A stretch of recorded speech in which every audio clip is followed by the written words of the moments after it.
What's going on, fellas? I just got to the gym for my tertiary pressing day. That's the day where I hit bench as my primary motion. I hit the no back support seated overhead press as my secondary motion for the day.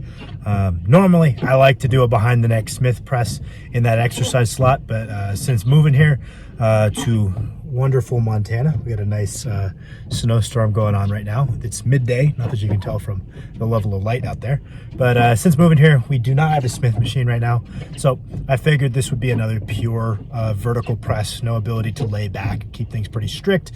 Challenges my thoracic mobility a lot more than maybe some other vertical presses might. Really have to extend through that mid upper back to keep the bar over the midline, which has been a positive benefit. Today, I'm trying something a little different. Going to the gym after just one meal in the morning, whereas usually I eat 3 meals and then go train. Try and train early today, just to see how that goes for my day. Have the caffeine a little earlier, see if moving my caffeine intake further away from my sleep improves the quality of my sleep, or if it was already far enough away to begin with. Just trying to mess around with different ways of setting up my schedule to see what I can optimize a little bit. See how that goes. So we're going to go in. We're going to see how the strength is for today. My goal is to work up to a pretty heavy triple. I don't know how that's going to go, given that I haven't eaten as much as I normally do. I find that you can be pretty damn strong in the morning. It just takes an acclimation period. I used to train after one meal at like 6 in the morning before high school. I used to train at like 5 in the morning before work. And once you acclimate, you can still achieve progressive overload. And even if it's slightly less strong than you would be in the afternoon, it's not really a problem because you don't know any different once you've acclimated. But maybe I'm not acclimated. Maybe I'll feel off today. I made sure to drink a lot of water overnight. Had to get up to piss a bunch, but that way I woke up hydrated, which is usually my big concern, is going to the gym in a dehydrated state. I feel like your risk of muscle strains goes up slightly, which I'm especially wary of on a benching day. Everything else, I'm not too worried about it, but straining your pecs is no fun and isn't great for progress. So we're going to see how it goes. What's going on, fellas? Update after having done the session as to how it went. Felt a little bit off today. Part of that was my technique was pretty whack today, to be perfectly honest. So I can't discern for sure how much of that was training in the morning throwing me off. So I'm probably going to do it a couple more times till I can come to a solid opinion. Didn't feel wildly off, so it's not as though it makes a huge difference. And I do think that being able to train in the morning, especially for those of you who compete in anything, is extremely important, because more often than not, you'll have to begin your competitive day in the morning. And if you're someone who thinks that every time they train in the morning, their training goes bad, your contest is probably going to go bad. So learning how to do that, learning how to prepare to perform earlier in the day is something that maybe you should try to work on the weekend, days you got off work, something like that. But working my way up, things are feeling okay because it's a little early. Don't quite have quite as many carbs in me, quite as much sodium, quite as much water. Getting a pec pump as I like to do before I start benching was a little bit more difficult than it might be on other days.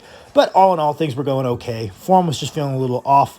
My efforts to kind of get that locked in were not working amazingly. I made some improvements on the way up, and the strength felt decent, so I decided I would keep on keeping on. Got up to this 375 for 3. This moved pretty well. I was like, okay, I definitely am at a point where I'm like, okay, I could do pretty good on my top set. Went up to my final warm-up of 425 pounds for a triple. It moved pretty well, but it felt off. I'm sure that it'll look fine on video. You guys will think I'm smoking crack, but I definitely felt as though my bar path was a little goofy. My back tightness was goofy. Definitely just a little bit off. I considered trying the 480 for 4, as that would be an all-time PR, but because I was not in the groove, my motor pattern was a little bit off, I decided I would cap it at a triple. Mostly just because I think that drilling bad habits just to achieve a rep PR would probably not help me end this block strong. The end of the block is more important than any given week in the middle of the block, so try to keep my priorities straight, not just chase the rep PRs if it's going to mean the quality is going to suffer. Moved on to my vertical pull. As I did last week, doing these V-bar pull downs, hit 4 working sets of 8 reps for the day. Nothing special to this at all. Just kind of going through the motions on these. Definitely not pushing these to mechanical failure as I might earlier in the training cycle, because I don't want to fatigue my upper back to the degree that it's going to impair my ability to deadlift in 2 days.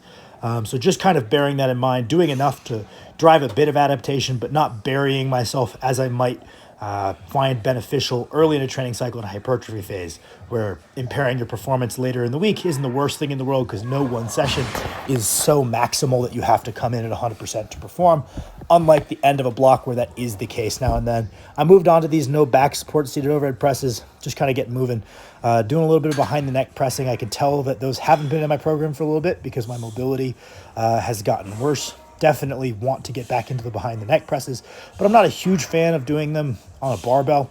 I prefer them in the Smith machine. Not that there's anything special to it. It's an exercise that I like, is specifically Smith machine behind the neck press. So I look forward to the day I can afford a Smith machine for our home gym so I can train my shoulders.